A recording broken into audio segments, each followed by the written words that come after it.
Hello and a very warm welcome to the Adventure Show. This month we're in Switzerland at Saas-Fee at the World Cup ice climbing. Now we're going to cover two events, the lead or difficulty, where climbers compete over a set route, and speed climbing, which is pretty self-explanatory. So we spread our wings to come to one of Europe's most exciting winter destinations. And we'll also be discovering that Saas-Fee has a lot more to offer than just vertical ice. Oh my goodness, that's fast! Back in this country, we'll be going behind the scenes with a mountain rescue team, and Cameron McNeish will be braving the heights of Scotland's mountains. But first to Saas-Fee. Today's indoor competition takes place in a huge multi-storey car park. Not the most likely venue perhaps, but one which provides a spectacular gladiatorial arena. The competitors are equipped with ice axe and crampons, but they'll be undertaking mixed climbing, a somewhat esoteric sport involving both rock and ice. And it's all against the clock.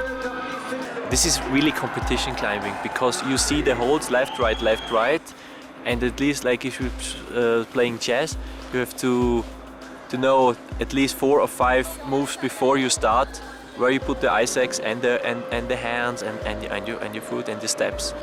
When did rock start becoming an integral part of modern ice technique? Yeah. This was just a logical move, and they're looking for waterfalls which was not coming down to the bottom of the ground. It's just a pillar, and then on the side they had the rock. I say, okay, why we don't start on the bottom with rock climbing and then we go to the ice and finish the climb on the ice, because every climber wants to push the limits, you know, and you're looking over forward where is the harder route, but it can be a longer and harder. So this was just a logical step. And a team of Scottish climbers have travelled here to compete against the very best in the world. Leading our national team is Aviemore climber Scott Muir. He's one of Britain's leading experts both indoors and out. Oh, I'm really nailed. Ow. Sport mix climbing is a very rapidly growing sport in Europe. But because of our traditions in Scotland, it is still in its infancy. The amazing thing with sport mix climbing is what you can actually do physically with your body and with the tools that you have in your hands. You can travel across immense pieces of roof pretty quickly and efficiently and swiftly because you tend to have massive handles, so you can hook on the tiniest little features, but at the same time the moves are very long, very reachy, and you have to keep masses of body tension to keep yourself on the roofs. Okay. I was a little naive when I went into sport mix to think that it was the safer option. If you go and do some of these routes, you will find that they are not the safer option, especially when you get to the ice. Once you get on the ice, you have to remain cool and calm and collected because you're in as dangerous a place as you will ever be. There has always been the very, very esoteric side of mixed climbing, and that's climbing on chalk on the Dover sea cliffs. The chalk cliffs offered an all-year alternative for ice climbers. They're pre-protected and you can just pitch up with your ice axes and crampons and hook your way up these really excellent training routes. The training aspect is something which I found very difficult to get to grips with to begin with. There aren't that many venues in this country steep enough to get strong enough to climb continental mixed routes. You need to have very long sections of roof. And it just wasn't adequate anymore for me to be training in my shed on a 45-degree board. I had to build this here to be able to step up to the next level. But I must say that I was very wrong in my thinking that building this would allow me to get fitter. It has in actual fact meant that I've done no climbing whatsoever in the last year. I suppose it's like rock climbing was 15 years ago. People just used to train outside for the sport and then indoor walls came along and people could actually get inside all year round and train all year round. And so the grades went up. Whereas now, you're using ice tools inside and the grades are steadily going up. And the next few years is just going to be, it's going to be pretty amazing, I think, where the sport's going to go. I just like doing it because it's like fun and a different style of climbing. It's like not boring, but like it's more fun to do like different types of climbing as well. The thing is with these routes that you have no room for error or mistake whatsoever on the route. If you make a technical error, you're off the roof. That's as simple as that. You spend so long battling, you spend so long training, you spend so long getting ready for the route that when it finally happens, it's just such an unbelievable release. I think it's one of those retrospective things where the buzz comes later on, I think, rather than when you're doing it, because yeah, you're pretty terrified, I think, when you're doing it. It's not till you get down and you see where you've been or look at the line you've been up, that's when the buzz comes in, I think. And let's pick up the action as the Scottish team take to the wall in the qualifying round. And included in that team is the youngest person in the whole competition, 13-year-old Steve Addison from Inverness, someone with a bright future ahead of him. So this is a big moment for Stephen. A huge moment. He is now officially the youngest competitor in a World Cup ice climbing competition. Looking forward to this, and we're looking forward to seeing him as well. But he needs to get a hook. Go on into the hook. He's away. Well done, lad. He needs to get a heel hook or something to stabilise himself.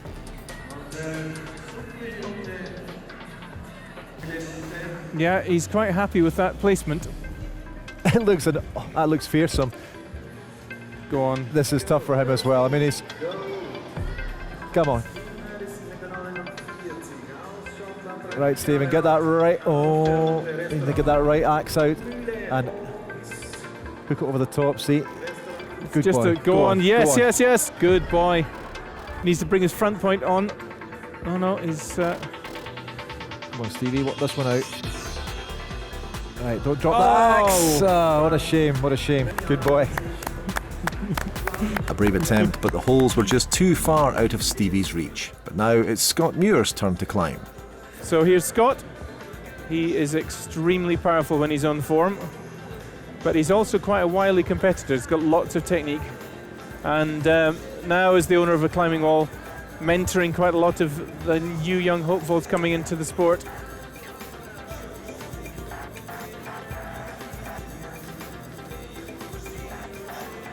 Just needs to sort himself out. Roll your shoulders, Scott. That's good. Get it on there.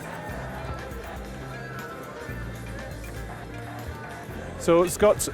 Oh no, that's unbelievable. He should have done an awful lot better than that. Disaster. What happened? 1 minute I was on, 1 minute I was off. The hook that I had felt solid. I obviously just pushed out too far with my left foot. And suddenly it was away. Yeah, it's away. That's very bad news for Scott, but there's still another two members of the Scottish team competing here today. Andy Turner, who spends his winters in Aviemore and working for the oil industry in Aberdeen, Malcolm Kent. This is actually my first World Cup competition. I've done a lot of rock climbing competitions and some mixed competitions before, but it's a learning process. It's all about experience, and some of the guys that are competing here, they've probably done sort of 20, 30 competitions before, and for them it's pretty normal. We turned up yesterday and got out of the car and looked over the top of the car park, and it was just, my heart just fell all the way to the bottom. And so you walk down the thing and it gets easier and easier, I suppose, the more you go down, but yeah, I mean, it's pretty high at the top. Oh, come on, Andy. Settle down. And this is where Scott slipped off. Very, very important to keep the weight into the wall, and he's managing to do that, I hope. He just needs to find the hook. So keep hunting. But so far, so good. And you can see where the ice changes. This is like slush puppy climbing. So onto the wood with the feet. Of course, the crampons they're wearing very sharp. And the leverage force on that ice pick, or the pick of the ice tool, is truly extraordinary. So that's a very marginal placement outright. A couple of climbers have used it so far today with a bit of success. That's found the right bit. Come on, Andy.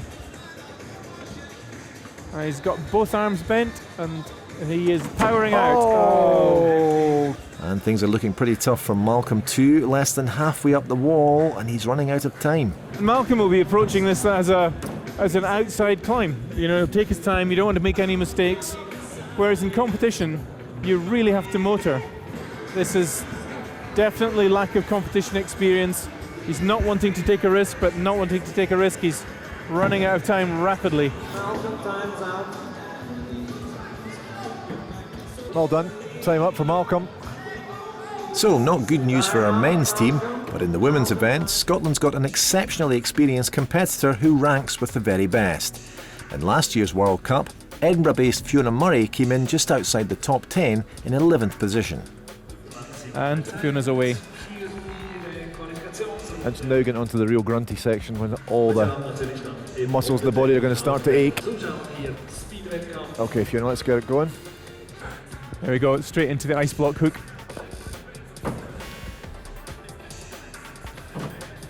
Oh. Fiona very vocal. A big shout of woo there. As she almost lost this, almost started to pendulum off the face now there. That's an extremely solid left hand hold. That's not coming out. Go on, Fiona. Another big ooh as she started to swing over. Go on, 20 at seconds. least one more move, go on. Come on, Fiona. Pill, pill, pill. At least touch the hole. That's the secret in the competition. If you can't pull on it, touch it, you still get points. You got to get half a point, don't you? Yeah. Come on, let's go, go, go. Go 10 on. seconds. Go, go, go. Touch the hold. Now this could well be when we lose her axe. Well, she's not going to get that point. No, she's not. All done. All done. Fiona Murray then. I wonder if that's going to be enough to get her into the final. And what a pity for Fiona. So much determination, but she's out of time. I climbed okay. I didn't climb quick enough. I'm not feeling too good at the moment because I had a bit of a fall at Oceanan, so I wasn't even sure I was going to compete. So I'm just happy it's over, really. So at the end of the first day, much disappointment for the Scottish men, but good news for Fiona. She's made it through to the semi-finals, and that is a great achievement.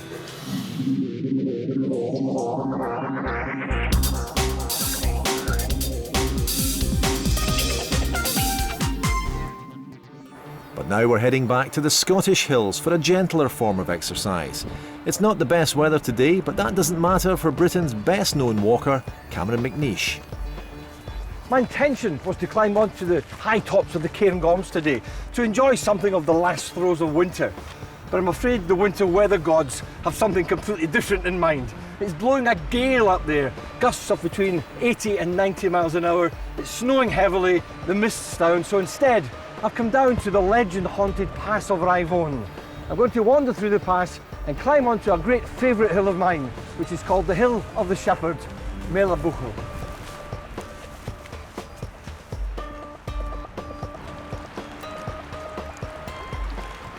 I've always considered this loching, just in the cusp of Rivone Pass and Lochanonia, as one of the natural wonders of the Cairngorms. No matter what time of day you come here, no matter what the weather's like, the waters of this loching are always this lovely translucent green shade. And to be honest, I've no idea why that should be. But somebody once did suggest to me that if you come here just as day is easing into night, at that time of the day that the Celtic people believed that the doors would be opened into the other world, then that's the time that the fairy people of Rivone come down here and wash the green clothing, hence the green colour of the waters here. But fairies have a long tradition in this particular glen. Many, many years ago there was a hunter from Glenmore by the name of Robin Oig, and he was wandering through the glen just before it got dark, and he came across a little fairy person playing the bagpipes. So he grabbed the bagpipes from the fairyman, threw down his bonnet in exchange, and as he did that, the fairy disappeared in a puff of smoke, and Robin Oig was left with a puffball with 3 blades of grass attached to it. Was he drunk? Was he imagining? Come here just as it's getting dark and find out for yourself.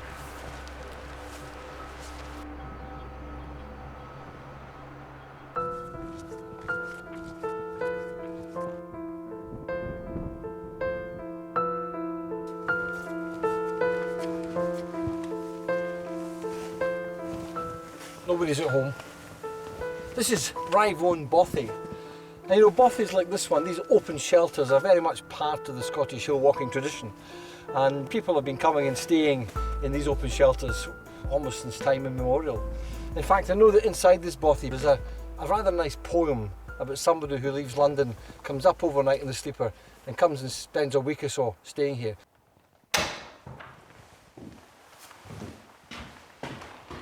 Ah, it's still here. I rather like this. It's called I Shall Leave Tonight from Euston.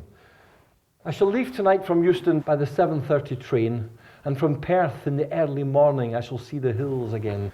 From the top of Ben Macdui I shall watch the gathering storm and see the crisp snow lying at the back of Cairngorm. And again, in the dusk of evening, I shall find once more alone the dark waters of the Green Loch and the pass by Rivone. For tonight I leave from Euston and leave the world behind. Who has the hills as a lover will find them wondrous kind.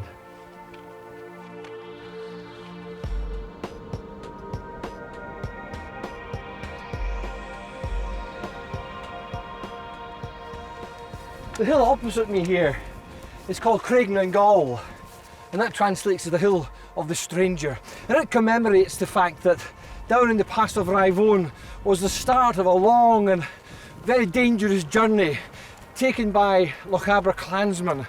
These clansmen were in the habit of regularly coming along here, along this road which became known as the Radnal Merlach, the Caterans Road or the Thieves Road. And they would come through the pass and head into the rich pasture lands of Murray, the Lake of Murray, where they would steal the cattle, and then under cover of night would bring the groaning, heaving herds of cattle back through the pass and along these ancient byways of Badenoch through to Lochaber. It was a dangerous journey. There was always the threat that they would be chased by the Earl of Murray's troops or by other clansmen. And it often seems to me an awful long way and an awful lot of bother for a couple of beef burgers.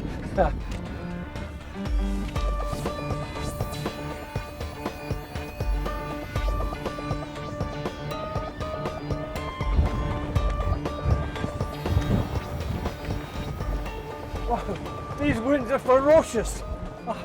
Well, here we are at the summit of Melabuchel, the Hill of the Shepherd, at 810 metres above sea level. And you know, it makes a lovely alternative to the Cairngorms on a day like this, even though it's still pretty windy. In summertime, I'm always persuaded to follow the ridge across the Kincardine Hills, right down to a nice little top called Craigowry. But for today, I'm just going to head right down to the cafe in Glenmore, because I know there's a big mug of tea and a couple of nice jammy scones waiting for me. See you then. Welcome back to Saas-Fee for the women's lead competition. And right now, Scotland's last remaining representative, Fiona Murray, is preparing to climb. Well, it's very early in the morning here on the second day of competition, and Fiona has come out as part of the semi-final. The fact that she took a big fall earlier on this week, out climbing in the hills, do you think that's affected her this week? A serious fall like that, where you know, somebody lets you go, basically, it takes a long time to get over it. Fiona's made good progress on the ice, but now she's onto the hanging wall and unable to make that critical move.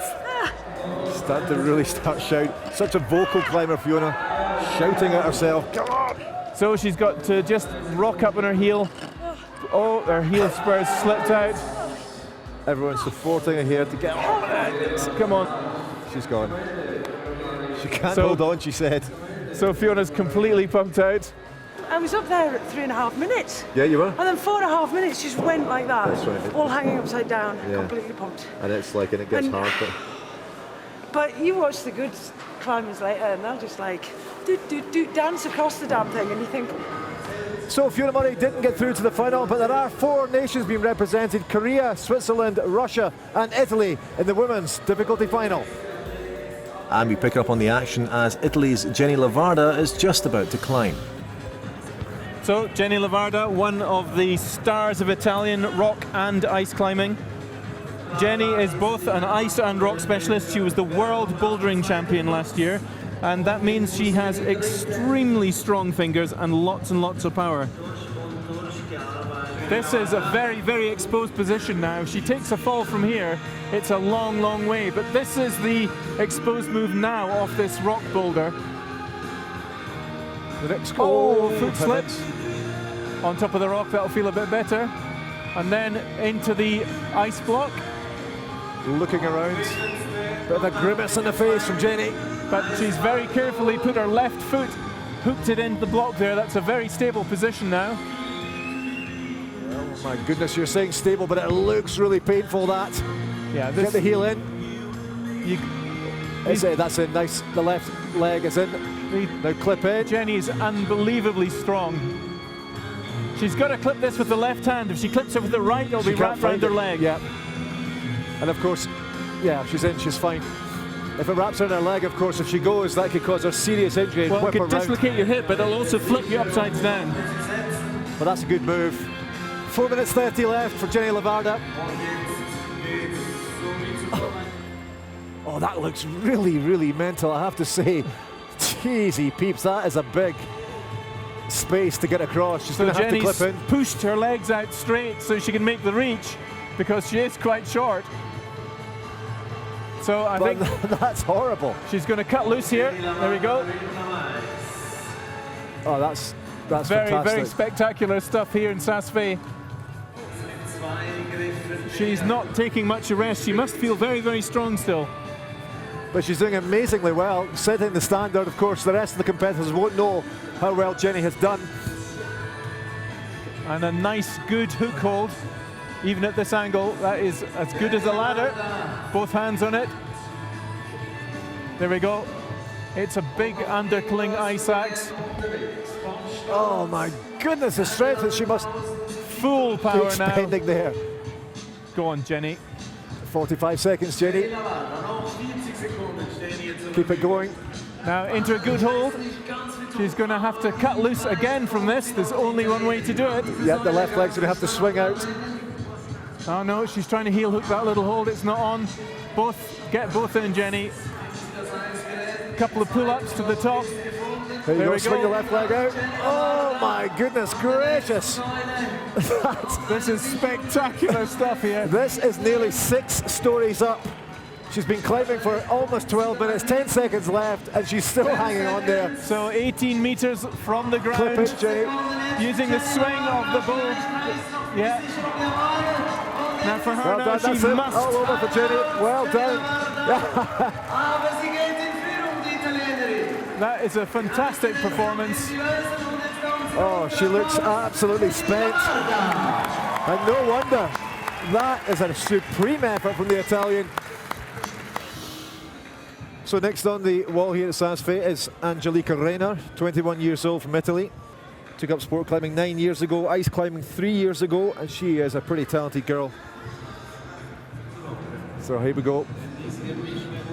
Angelica Reiner, 21 years old, from Italy.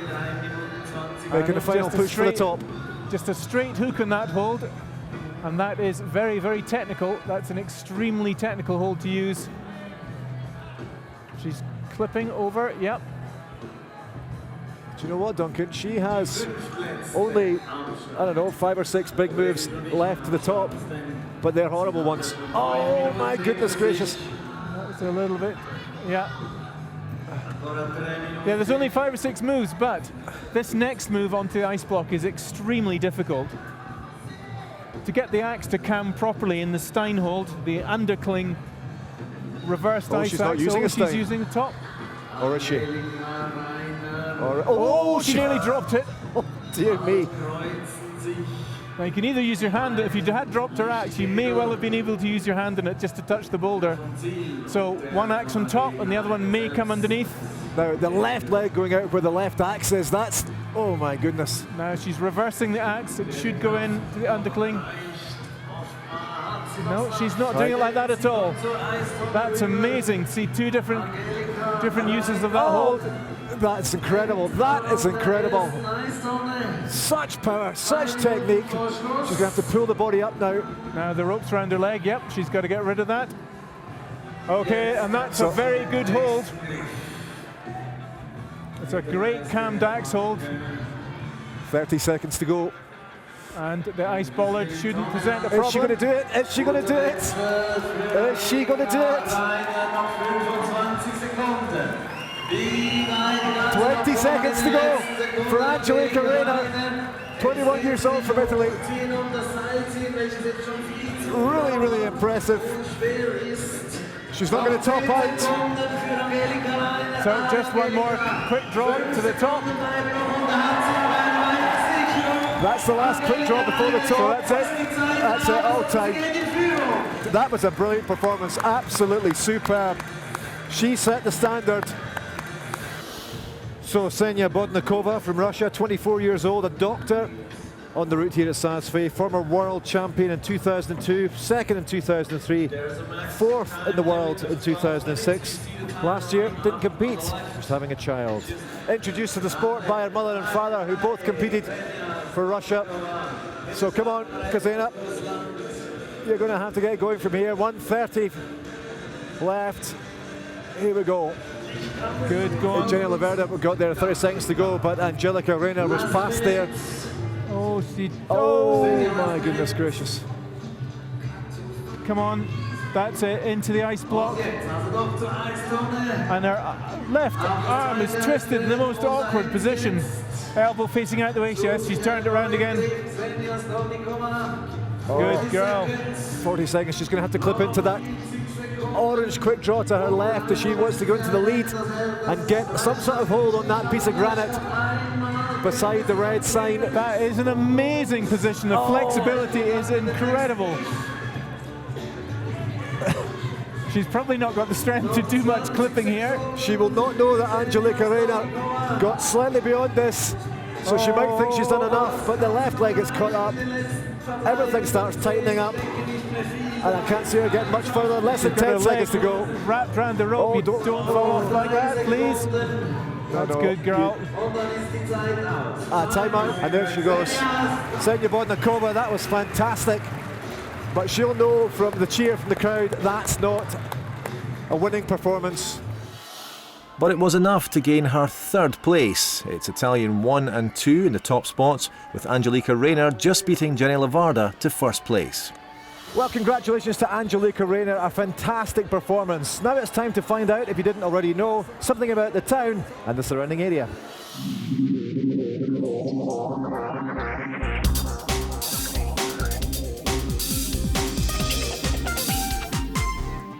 Saas-Fee sits 1,800 metres up the Saas-Fee Valley in the shadow of Switzerland's highest mountain, the Dome. Apart from the obvious great skiing here, Saas-Fee is also surrounded by 13 4,000-metre peaks. The Saas-Fee region is home to the biggest natural refrigerator in the world. Running from 3,000 to 3,500 metres, Saas-Fee boasts the highest underground funicular railway in the world. In order to maintain the alpine aesthetic of the place, every building must be constructed from at least 40% wood. Hewn into a living glacier at 3,500 metres above sea level, you'll find the Alalahorn Ice Grotto. This is the biggest ice grotto in the world, and bizarrely enough, during the summer, it's one of the coldest natural places in Switzerland. During the winter, it's one of the warmest, yet the temperature never changes. It's one of the few places you can actually really see the structure of the glacier. There's more than 10 metres above us, 10 metres of solid ice above our heads. And it's remarkably warm. He says in a duvet. So the fact that this is blue, it must be open to somewhere, because there's light coming in somewhere, isn't Yeah, it? it's at quite a steep angle as well. It goes down and down. We're what, about 12 metres below the ground here? Yeah, at least I would have thought. Beautiful, isn't it? The ice is so clear. You do wonder whether this is going to be here in another 100 years' time, though. If it keeps retreating at the rate it is. Yeah, but it's thousands of years in the making, isn't it? Yeah, a couple of 100 years to disappear. Ooh, this is quite spectacular. Oh, wow. Oh, this is beautiful.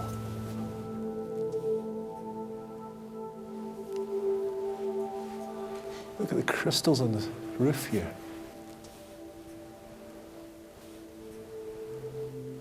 And so they found the sleeping prince, lying, waiting to be kissed by the handsome princess.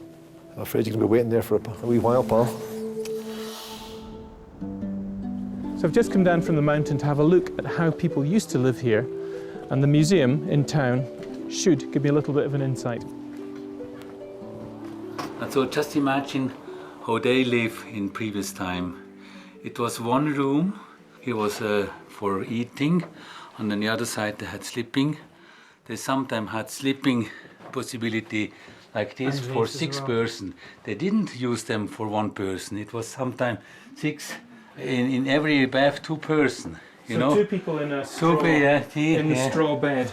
There was big families. 10 and more children was not an exception. Even my grandmother, she was the 17th child. It's quite unbelievable. So they had just to fight food to feed all these families, and this was a really, really hard life. Because this actually, compared with some of the old Alpine, the really old Alpine houses we've seen, is quite nice, but this was specifically built for the priest, was it not? This was built for the priest in 1732, but this is completely rebuilt now. Yeah, this is also very special. This is what they did also in winter time. What do you call this? Weaving. Yes. Yeah, weaving. Yeah. And all of this would have been done with candlelight as well. Yeah, of course. So yes. We had electricity.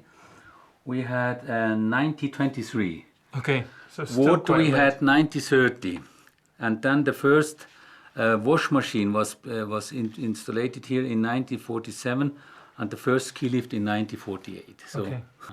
And then the first English tourists that were here, were they hiring local people as mountain guides? Yes. As the traditional Alpine way? Yeah, of course.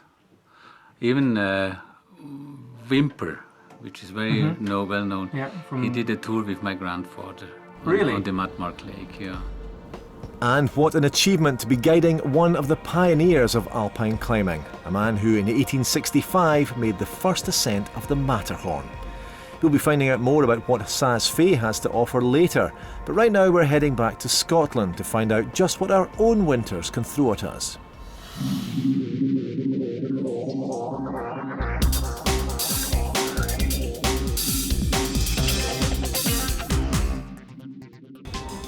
Every year, more and more of us take to the hills, and every year, some of us get into difficulties. Mountain guide and former mountain rescue team member Mick Tighe knows the Scottish hills as well as anyone. Today he's out on Anachmore in Lochaber, teaching a group what to do if things go wrong. This is ideal conditions for training mountain rescue teams because this is where accidents take place, and these kind of conditions where we have to do rescues. And as my old boss used to say in the Marines, they don't stop wars because it's raining. Despite all the big stories of epic mountain rescues, the vast majority of rescues take place in this type of terrain when people are cold, probably got hypothermia, maybe they sprained an ankle, they're not feeling too well, and lowering people down or bringing them down on a stretcher over grass and scree and snow and in the wet is exactly where and what a lot of rescues are all about. I'll just tell a little story about walking. I did an expert witness in a court case several years ago about a young lad who had fallen on a geology course, and in the courtroom I was suggesting that these lads should be taught how to walk correctly in the mountains, and the QC was saying, "You need to tell me, Mr. Tighe, we need to teach an 18-year-old boy how to walk." I said, "Yes sir, that's what we do in my profession, you know." So the idea now is to teach you how to walk, if you don't already know. One of the secrets of walking on this terrain, and when you're carrying these heavy packs, is always to try and get your foot down flat and always take very short steps. If you've not got your foot down flat and you're walking on your toe like that, that requires a lot more energy to spring up onto there. You're much more out of balance and therefore much likely to fall off. If you've got a foot down flat, you feel safer, you're better in balance. Right, so follow me in a nice relaxed, short step, flat foot manner. Come on.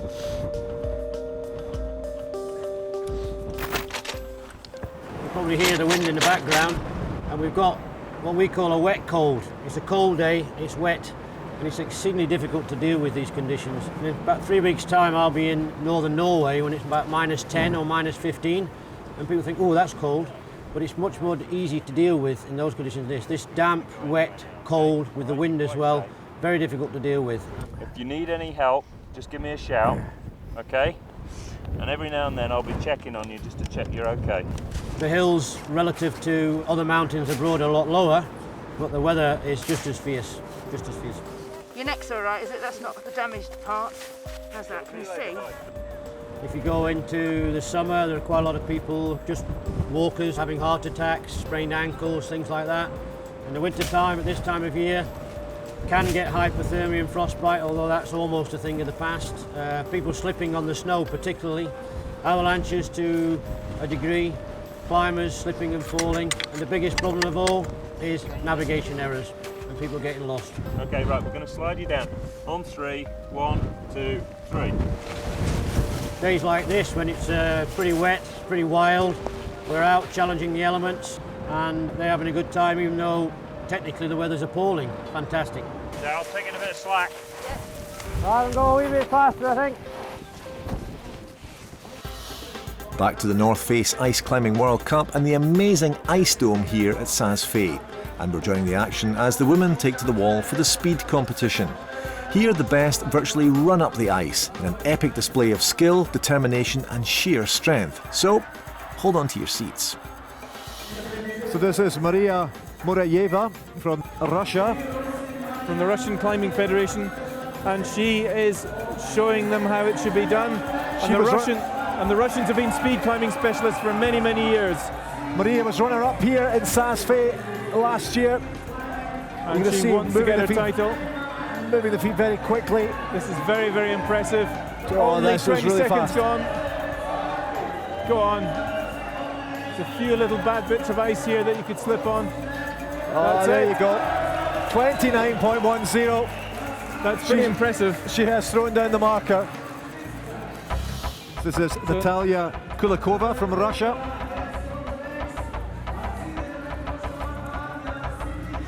So, ranked number 3 in the world this year and is doing really well here in Saas-Fee. She has chosen a good line. Her feet are not... that middle bit again. Girls are going for the hooks so they don't have to actually place the axes. And going slightly left here. Yes, she's moved left onto the better ice. This is not bad at all, and a good She's not on the inside. Just outside, 30.23. That puts her into second place. Number 18 there. But that's impressive. So world number 1, Maria Tolokanina from Russia. Expecting lots from her. She won here in Saas-Fee last year. Just look at the speed. Oh my goodness! Slips at the beginning. Well, has she got enough to recover? Will she slip in the middle section? Or will she power on through? Really impressive. So, 15 seconds halfway, she's got to make it under 26. Oh, she's fast. She's fast. Oh, very fast. Go left. Don't slip now, though. Don't slip now. She's going to do it. Is she going to do it? Yes, she is. 27.59. She goes into the lead. The world number 1, Maria Tolokanina. Had a couple of slips there, but she's strong enough and fast enough to make up the difference. And that was very impressive indeed. So it's a clean sweep for Russia in the first 3 places. Natalia Kulikova comes in third at 30.23 seconds. Maria Muratieva is second with a time of 29.10. And just 2 seconds faster, Maria Tolokanina takes the title. Now it's the turn of the men. Pavel Batushev from Russia, 11th in the world. And again a slip. But off he goes. Oh, he's got a lot of power, a lot of speed. Go on, go on, go on. Pushing all the way to the top. Very, 11, very 12, 13, 14.43. That's the new leader. Number 46, Pavel Batushev from Russia. And that was pretty tasty. That's the fastest time of the night so far. This is Kirill Golshigosev from Russia, 17.26, the third fastest qualifier. Poised and ready to go. Look at the speed of his feet. Really fast. Oh, that's a second. Very, very impressive on the Still top fast, part of the route. Oh, a little slip there, bad quality ice, but this is an incredible climb. 14.28. Puts him into first That's place. the fastest time. Kirill Kolchagozhev from Russia with a fantastic time. Here's the guy who has climbed in Scotland, Urs Odermatt from Switzerland. Specialist in speed climbing. Big guy, but he's very, very fast. So here's Urs. Listen to the crowd. Very popular boy. It's all arms. This is all arms. Go, Urs, go. If he doesn't slip, he's going to win. Oh, 14.40. He goes into second place. Urs Odermatt. 0.02 of a second. Really frustrating for him because had he got into the lead, the crowd would have absolutely exploded here. So the last guy up, Igor Fayzulin from Russia. So, for a bronze, silver or gold, the last climber out. Going.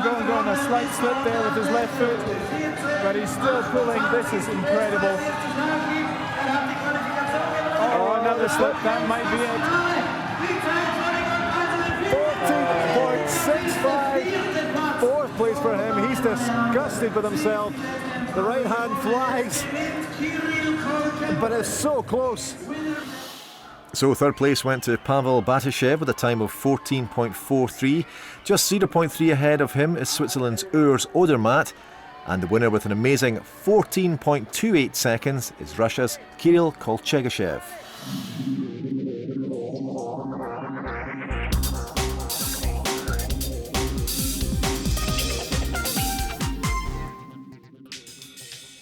But there's lots more here than just ice climbing. Here at 3,500 metres, the views are spectacular.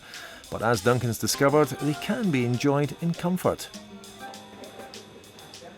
So Saas-Fee can boast haute cuisine with a difference. This is high altitude cuisine with the most amazing view on the world's highest revolving restaurant. And if I drink this, the local grappa will be more than the restaurant that will be revolving.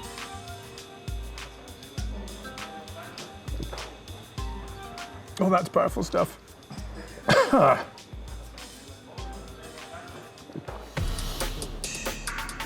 And while Duncan is stuffing his face, I'm heading for some adventure with Thomas here, who's going to take me down this gorge behind me. Tell us what we're actually going to do today. I was just going to follow the river down through this gorge until from Saas-Fee to Saas-Fee. The most important thing is you don't have to be fear about the depth. So we're quite high. Yeah, we're going to cross the gorge on the other side, 70-80 meters above the ground level. There's a cable fixed on the wall. Yep. And we're going to follow this cable now down until Saas-Fee. You take your both carabines and hang them on the cable. Tack. Okay. There are always two carabines on the cable. We're going to cross the gorge from one side to the other, and that I'm going to use this kind of pulley. This is enough to hold my weight? Yeah. First one, I'm going to fix you on the pulley. You ready? Go. Oh my goodness, that's fast.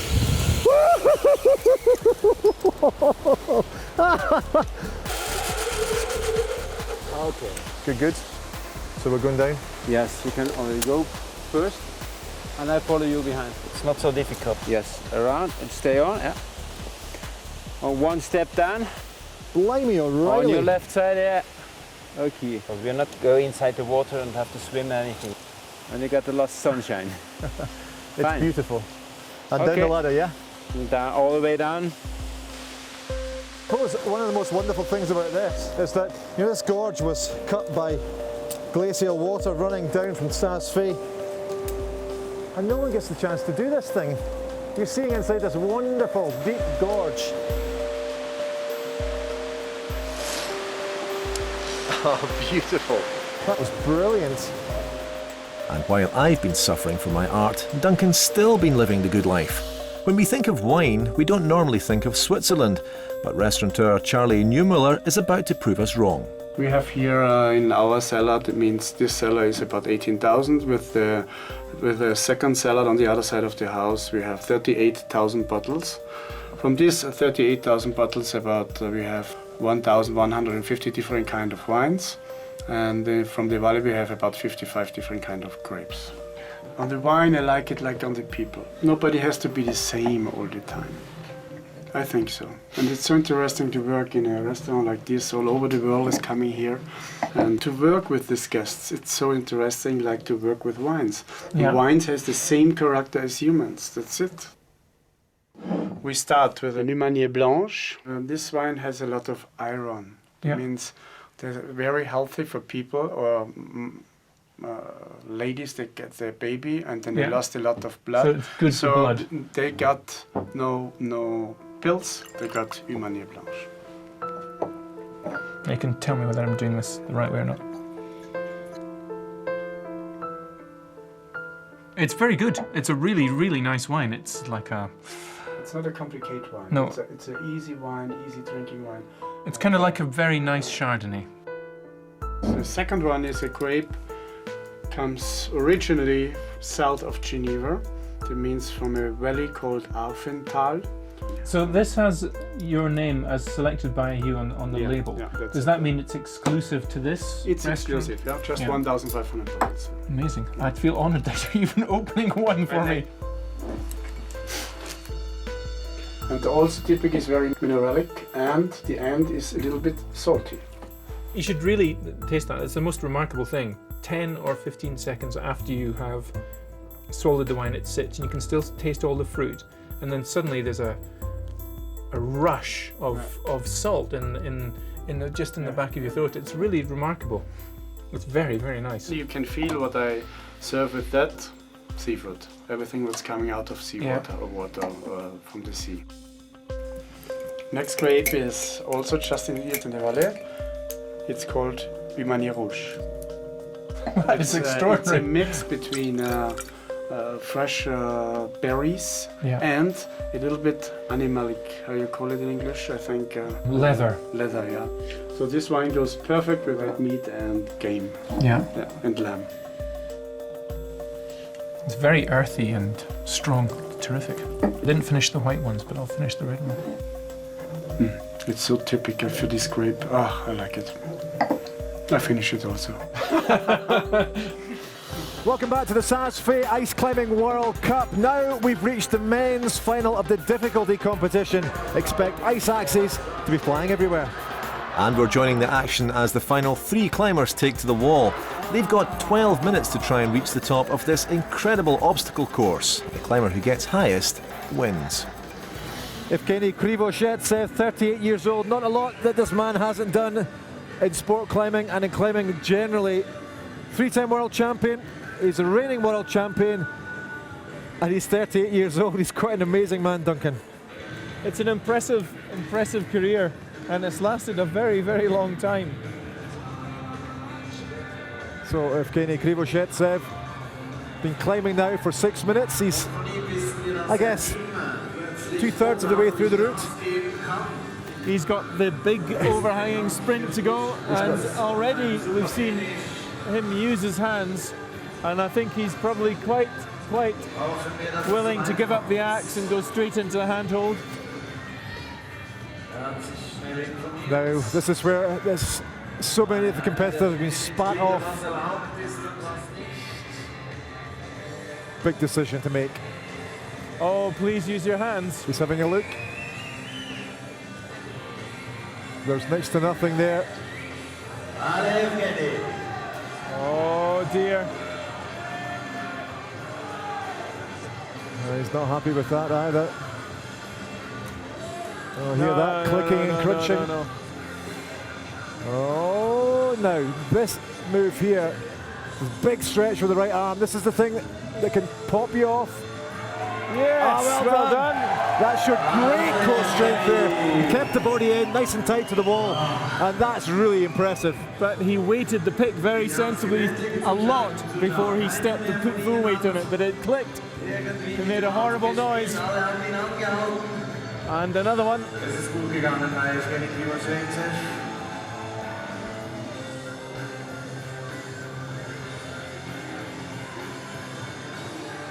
Oh my goodness gracious. That's got the crowd excited. That was very lucky. That was an extremely lucky break. He had obviously had that pick very well seated. 3 minutes left. Right, Evgeny, you're going to have to start swinging soon. So he's worried about the quality of ice, though, at these big barrels. Ah, there you go. Ah, no swinging this time. Just get. Oh, look at that. Look at that. The right heel just holding him on. Swing across, get a heel hook in. And hunting for a hole in the barrel for his talons. You'll be in the lead with only 2 other climbers still to come. There you go. He is now the new leader. Deservedly so. A very, very impressive performance. He is currently up about 10 stories in this car park here in Saas-Fee. And our cameraman better watch himself because the axe is about to start flying. Oh, wonderful. Into the big barrel. Oh, watch the left leg. Oh, that's just fantastic. So plenty of encouragement. Let's go, let's go, let's go. If we can get up and high and get into that next quick drop. As it is, less than 10 seconds. So his time is counting down. He'll get a very big cheer from the crowd. Ah, fantastic. A fantastic Evgeny Krivoshetsev, 38 years old, the new leader at the North Face Ice Climbing World Cup difficulty competition, and that was fantastic. So Korean climber Park Hee-young did very, very well in the semi-finals to get drawn second to last. So matching this very marginal placement. Oh my and goodness, onto a figure oh my 4. goodness. This is That's it. Oh. How did he manage to hold on there with the right arm? He's a very, very strong man. That's not going to work with him. The figure 4 is just not going to work. Oh yes. He's got it. He's got it. That's fantastic. Well Pull done. up on the axe. That's very, very impressive climbing. Amazing. He just kept at it. But he ate up far too much time there. Oh, and the quick draws swinging around to dig another ounce of strength out.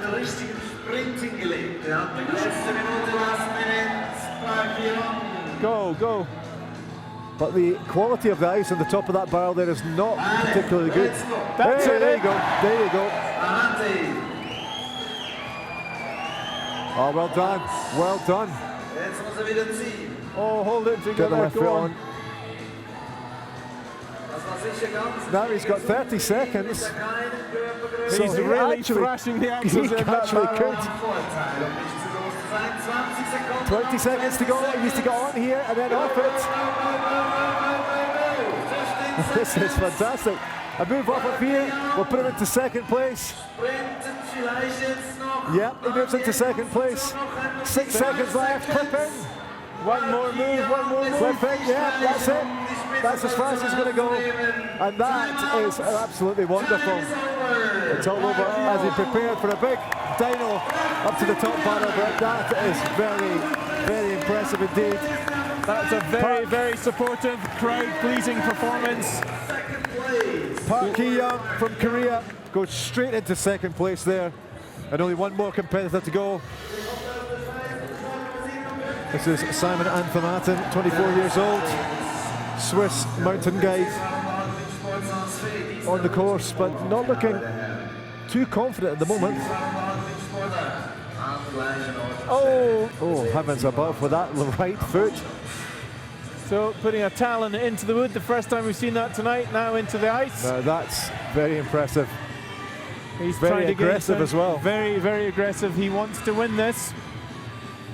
Yeah, he's getting Ali from the crowd. Smack. No, he hasn't clipped in, so he has to come back across. Those, otherwise he will be eliminated. There you go, so you can swing back across. But that was a big, huge whack with the left axe there. He's still, however, slightly behind on time. He can't spend too long standing around watching and looking here. But if he doesn't, he could pop off. Good, good, good. Into the... Good boy. This is very technical climbing. Very technical and very, very fast. He's eating up this section that everyone else slowed at.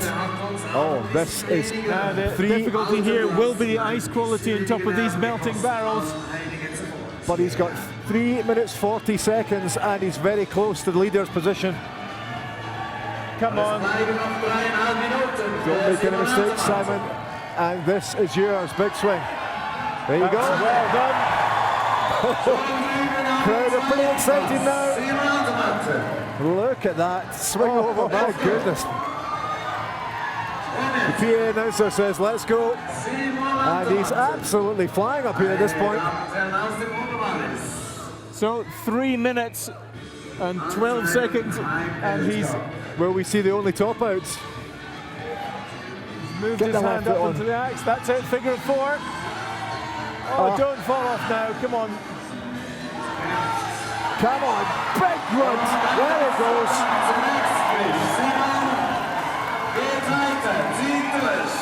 And you can see as soon as he got that, he settled himself down again. He's got 2 minutes to go. Right, he needs on there. Okay, standing on top of the bar. Right.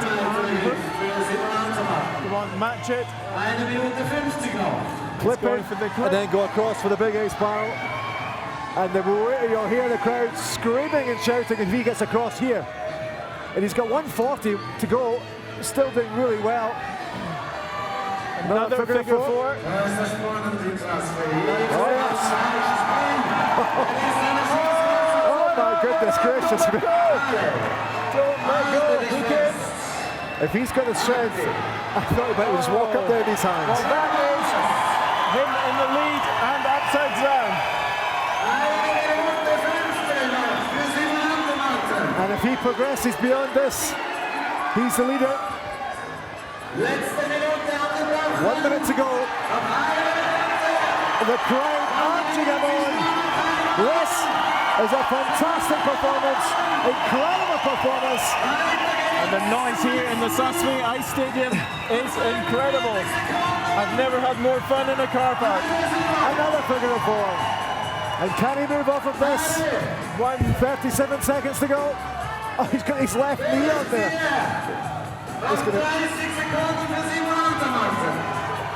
That's ice flying to the ground. And this is a spectacle. Oh my goodness, his arms, his body must be in agony now. 20 seconds to go. And this is just determination, grit. Oh yes. Oh, he's upside down, but he wins though. That is an amazing performance. His first ever World Cup win. So a fantastic success for the home nation as Switzerland's Simon Anthem-Matten takes the first place. Ukraine came in second, just ahead of Korea's Park Hee-young. In future years, let's hope we can get amongst the prizes. And that's it from Saas-Fee and from this series of The Adventure Show. We'll be back on home ground in May when we take to the water for the Grantley Premier Slalom and a crucial kayaking race for the Scottish Olympic hopefuls. We'll see you then.